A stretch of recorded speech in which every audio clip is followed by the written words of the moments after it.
What's the most important muscle group that you should work on and pay attention to if you want to run fast, efficiently, enjoyably?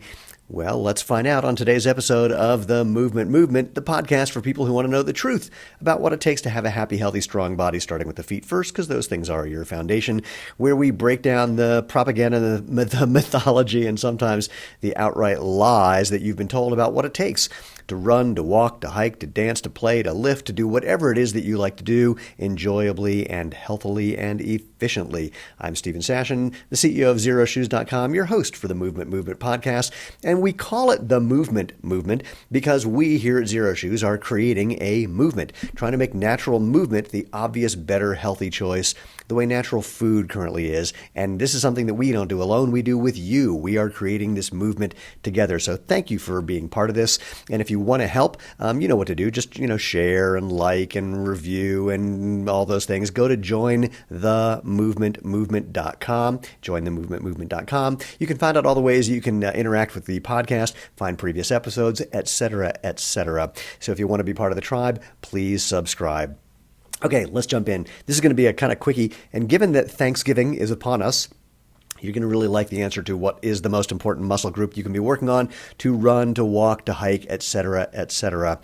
Better, faster, easier, more efficiently, and more enjoyably. And I'm going to tease it just a little bit and tell you that this is something that Usain Bolt's coach, Glenn Mills, said is what took Usain from being, a really good runner to being the world's fastest runner. He spent about a year working on this particular muscle group. Now think about it. When you run, you use your glutes, you use your hamstrings, you use your quads, you use your calves. So which one do you think it is? That was a trick question because it's none of the above. The answer is the abs. Basically your core, everything from, your nipples down to your nether regions, if you will. And let me tell you a personal story about this. Some of you may know the story if you've heard how I got into natural running, natural movement. I was on my second barefoot run ever. The first one, I'd gotten a giant blister on the ball of my left foot, which was interesting to me because it was my left foot that got injured more often. My right foot was fine. So I was thinking, what was my right foot doing that my left foot wasn't doing? Or more accurately, what was my left foot doing that my right foot wasn't? Because I figured if I could go on this second run and find a way to run that didn't hurt, in other words, I wasn't putting pressure on that gaping wound I had on my foot, then I probably wasn't doing the thing that caused the problem to begin with. I thought I'd give myself 10 minutes, just, see what happened. And the first 9 minutes and 28 seconds later was just sheer agony. I was ready to stop and just try it again later. But then in a moment, everything changed. And what changed, first and foremost, was I engaged my core. And we're going to talk about how to do that in just a second. And the second thing is I changed my gait. I stopped doing something called overstriding. I stopped reaching out with my foot to have it land way in front of my body. As a sprinter, I knew, and I always ran on my toes, or not really my toes, but the ball of my foot. But by overstriding, I was basically putting braking forces into the ground. So I'm adding all this horizontal friction into the ground every time my foot landed. And for some strange reason, my left foot did it and my right foot didn't. So I started paying attention to my right foot, and my left foot kind of got along with the ride, and then that went away, and I stopped overstriding. I stopped pulling the ground underneath me and just lifting my foot off the ground instead. So I stopped applying all that pressure. But the thing that really changed, the thing that really made a difference, was when I engaged my core muscles. And there's more to your core than what you think it is. We'll, again, talk about that in just a sec. But that's the thing that really made everything feel light and fast and easy. The foot placement was what made it stop hurting, but it was everything in between that's really what made the difference. So think about your core as not just the six-pack abs that you might see on other human beings. I got 4 of them tops. And think of your abs as just something that goes all around your entire waist. So it's not just on the front, it's also on the side, it's also in the back, kind of. That's your whole core. And what you want to do simply when you run is engage that. So when you're running, what you want to be is an efficient, tight spring. And if you're losing loose in your core, if you're, collapsing every time you land, that's not an efficient tight spring, and it's going to take more energy to work with that kind of a spring than when you have one that's nice and taut. Now, you don't want to go overboard here. You're not trying to tighten your abs like you're, ready to get a baseball bat in the stomach, but you want to come close, actually. So what I want you to do the next time you go running, in fact, actually try this now. Just tighten your core as if someone is going to punch you lightly in the stomach. See how that feels? Okay, now let it go just a little bit. Loosen it up a little bit. You can still feel the engagement.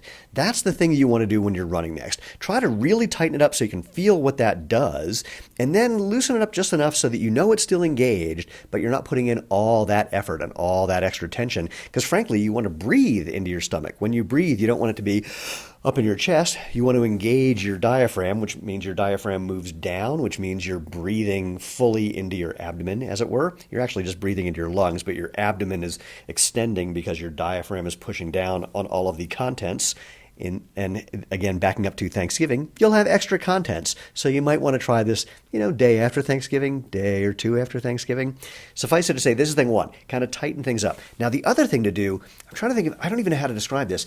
So you have the transverse abdominis, which is the ab muscles that are really kind of going underneath and to the side. They're going this way instead of this way, horizontal instead of vertical. And you really want to, boy, I know there's a cue for doing that. Oh, try like suck in your stomach just a little bit, okay? And then without moving your stomach, so you want to keep it in the same place, try to push out against your stomach.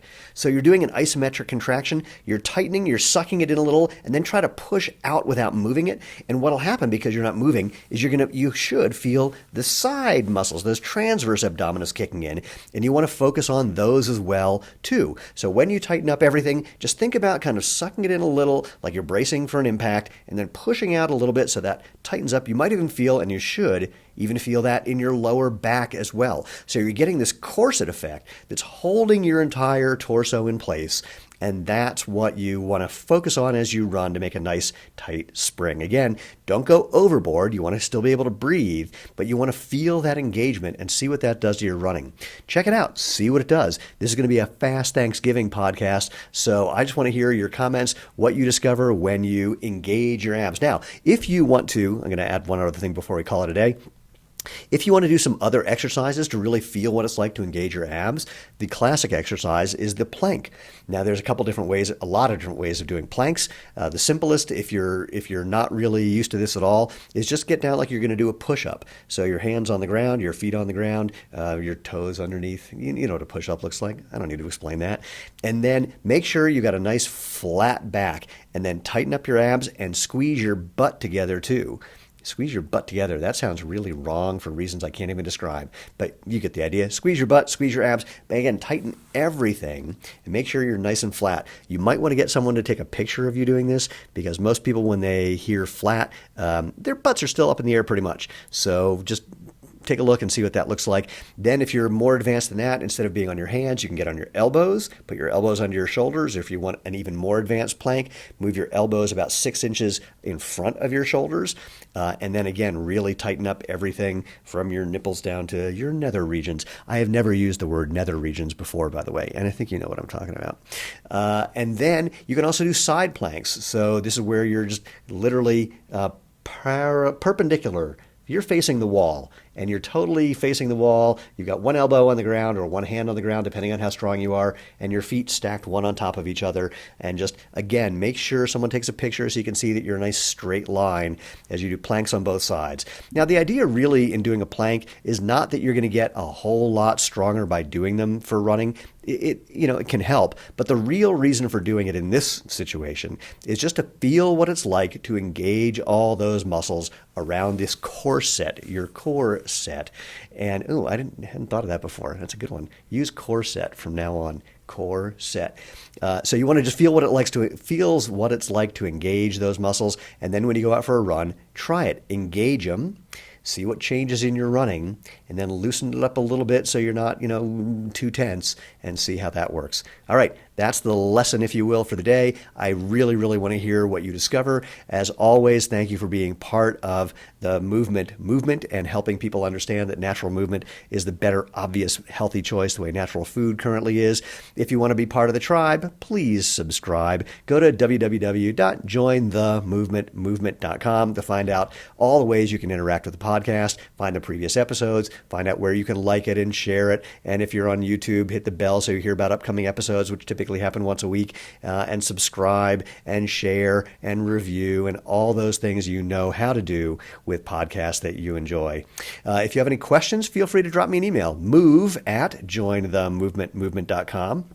If there's anyone you think should be on the show, drop me an email so I can get in touch with them. Happy to do that. We have some very fun new guests coming on in the next couple of weeks that are people that I got introduced to from people like you.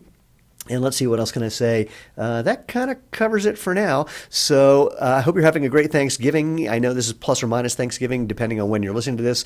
Actually, it could be way after Thanksgiving because that's the way podcasts work. Suffice it to say, I'm recording it and releasing it right around Thanksgiving. That's the important part and why I'm saying that. Oh, and a quick plug, if you are getting this during the Thanksgiving time, at Xero Shoes, we're having a 10 to 70% off sale. It's our Black Cyber Thanks Kwanzaa Anniversary warehouse clearance and tariff relief sale. I won't tell you more than that. You can find out more if you go to Xero Shoes. That's Xero Shoes.com/sale. And you can see how you can save up to 70%. Biggest sale we've ever had for our 10th anniversary, Black Friday, Cyber Monday, Small Business Saturday, Thanksgiving, Christmas, Hanukkah, Kwanzaa, Festivus for the rest of us.